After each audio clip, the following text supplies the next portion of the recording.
Selamat pagi teman-teman, selamat datang di mata kuliah Logika dan Penerapan Hukum di semester 5. Izinkan saya perkenalkan diri, saya Basuki Kurniawan. Di sini saya ditunjuk untuk menemani teman-teman di dalam mata kuliah Logika dan Penerapan Hukum.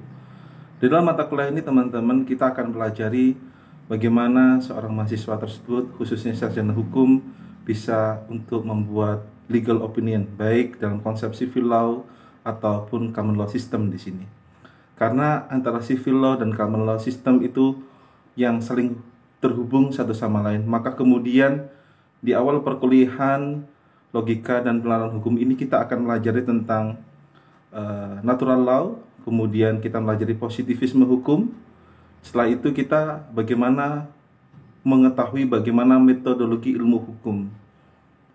Karena dengan kita menggunakan logika dan penerapan hukum ini kita bisa mengetahui peraturan-peraturan, konsep yang ada di peraturan perundang-undangan ataupun fakta-fakta yang akan ditemui di dalam suatu persidangan teman-teman semua. Maka paling penting dalam hukum itu adalah logika. Bagaimana kita bisa menginterpretasikan suatu logika hukum, baik dalam suatu bentuk fakta hukum yang ada di persidangan ataupun dalam suatu peraturan perundang-undangan di sini. Maka logika hukum erat sekali bagaimana kita memahami bagaimana metodologi ilmu hukum.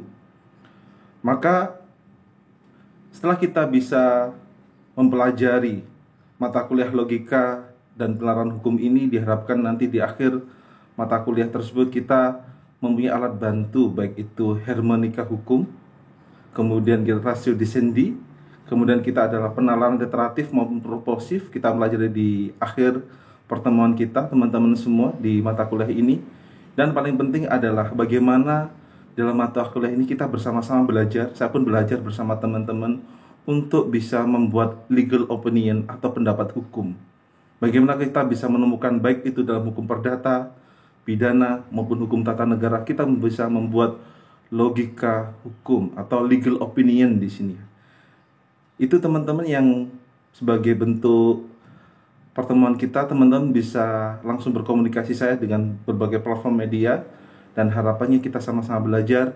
Jangan sungkan-sungkan teman-teman untuk langsung bertanya ataupun beri masukan pada saya bagaimana kita bisa membuat mata kuliah kita pada semester ini sangat menarik, membuat kita menarik, interested.